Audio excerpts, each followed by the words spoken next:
அரசியலுக்குள்ள வர்றதுக்கு, அரசியல்வாதி ஆகிறதுக்கு என்ன தகுதி வேணும்?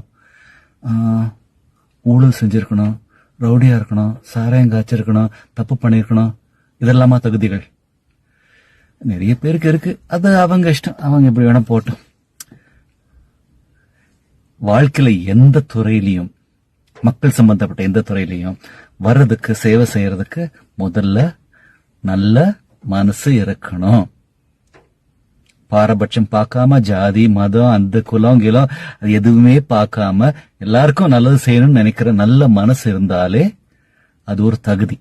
அரசியலுக்கு மட்டும் இல்ல, வாழ்க்கையில நீங்க எந்த சாதனை சாதிக்கணும்னா கூட, ஒரு நல்ல அப்பாவா, நல்ல அம்மாவா, நல்ல அண்ணனா, தங்கச்சியா, அக்காவா, யாரா ஒரு நல்ல நண்பனா இருக்கணும்னா மனசு வேணும்.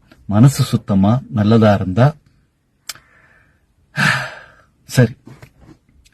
இந்த தடவை நான் ரெட்டையிலைக்கு தான் போட்டேன்.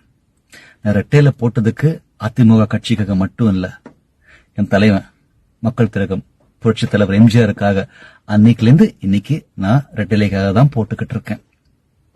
ஆனா இனிமே போடுவேனா? இல்ல, எனக்கு இன்னும் சந்தேகமா இருக்கு. ஒரு ஆள், ஒரு சின்ன பையன், யாரோட சப்போர்ட் இல்லாம, தயவு இல்லாம ஒரு புரட்சி பண்ணி இருக்காரு. சரி, அவருக்கு ஒரு வாய்ப்பு நீங்க ரெண்டு மூத்த கட்சிகள், ரெண்டுமே மூத்த தலைவர்கள், இவ்வளவு பேர் இருக்கீங்க, தோத்துட்டீங்கன்னு தெரியும். வாய்ப்பு கொடுத்து பார்க்க வேண்டியதானே? ஒதுங்கி நில்லுங்க.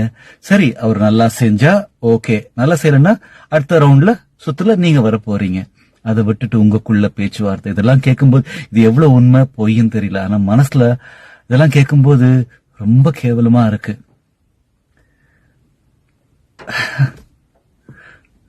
தளபதி விஜய், தாவைக்கா தலைவர் Joseph Vijay, I love you, all the best.